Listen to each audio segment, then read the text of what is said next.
one of the hallmarks of my existence has always been, just an insane amount of anger and rage. It's been there as long as I've known. So I don't have a conscious memory of not having rage, right? So earliest memories of life when I'm 5 years old, I have rage like you can't believe.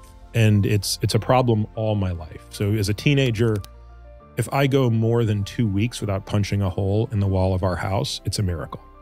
I mean, I am so good at drywall. You can't believe how good I am for all the stuff I have to repair around our house. Like, I'm breaking windows, it just doesn't matter. Like, and so in a way, and of course I rationalized how much boxing saved my life because I had this amazing outlet for my rage, right?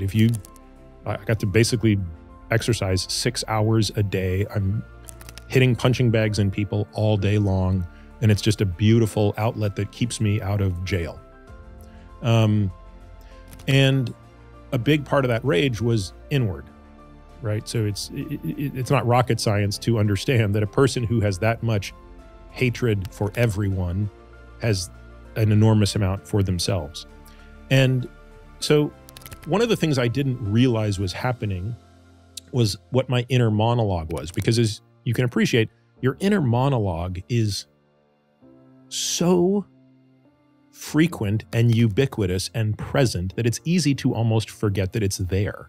I mean, that's the sort of dangerous part about it, right? Is kind of the David Foster Wallace "this is water" thing. The fish are swimming through water. The water's everywhere. They don't even realize they're in water. You don't realize the subconscious stream of thoughts that constantly flow.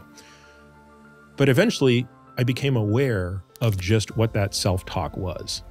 And it was no longer the case. It was the angriest, the most violent self-talk you can imagine. I mean, it was like, there is no mistake that I could make that was anything other than my perfect standard that didn't result in what I would call my inner Bobby Knight going ballistic. So it just didn't matter. Like it sounds silly it didn't matter. If I didn't perfectly cook a steak, if I didn't perfectly nail something I was doing, if I didn't do anything that was perfect at what I described as match grade perfect, I mean, I would want to beat myself to a pulp and I would scream at myself. I mean, it's hard to describe, and I hope that most people listening to this don't understand what that feels like. Well, it became very clear that that had to change, because when you hate yourself that much, by definition, you are going to be an insufferable prick to everybody else. Like, because that's going to spill into how you interact with the world. So I, was working with a therapist who was one of the people who was sending me to this place in Arizona. And basically it became clear that, they proposed that I could shed this trait if I was willing to do a certain amount of work. And I was like, there's no chance. Like, I'm 47 years old. This is the only way I've ever interacted with myself. How in the world could this be undone? It would take another 40 years to undo this. And they're like, no, here's this exercise you're going to do. So the exercise was, every single time I did something where I would have that self-talk, I would have to immediately stop myself and pretend that it wasn't me that just did that, but it was one of my closest friends. And instead, I would audibly speak to that person. There was nobody else there, but speak to that person as though they are the one that made the mistake. And I was to record that on my phone. So if I'm out there shooting my bow and arrow and I don't get a bullseye, instead of screaming at myself, I have to say, oh, imagine it's my buddy JR who just missed that shot. What would I say to him? Pick up the phone, or pull out the phone and say, of course, something different. And of course, what I would say in that situation was much kinder. I mean, infinitely kinder. It's like, if I'm saying it to my closest friend, I'm going to say it in a very kind way. And I had to take a copy of that audio and text it to my therapist.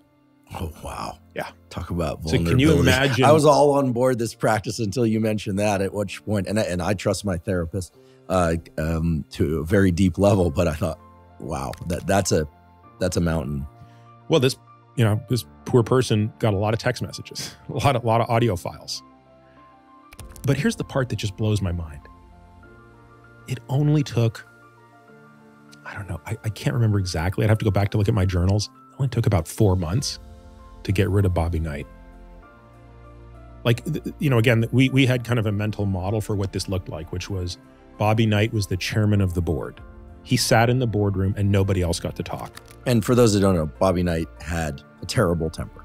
Yeah. Yeah. The worst. Right. This is the guy that was throwing chairs across the basketball court. Level 11. Yep. Out of 10. And all of a sudden, like, we got to the point where Bobby Knight is not even in the boardroom anymore. In fact, as I say this today, like, I don't really remember what he sounded like. I mean, it's amazing to me.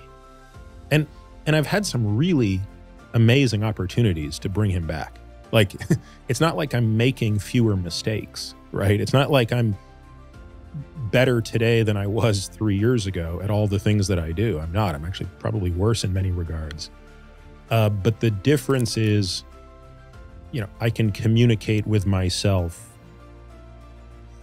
I think I can say this. I think I can say lovingly, right? And maybe not as lovingly as some people can. I still think I'm probably maybe just a little higher standard with myself than maybe I need to be at times.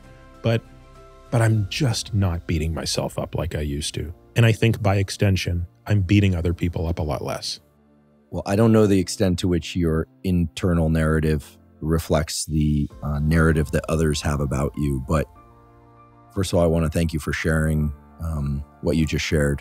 I think as a practical step, first of all, it's one I've never heard of before, but certainly represents this incredible phenomenon of neuroplasticity, because 4 months sounds like a bit of time, and yet you were 47 years old. So that's 47 years of accumulated, just absolutely berating self-talk is what it sounds like.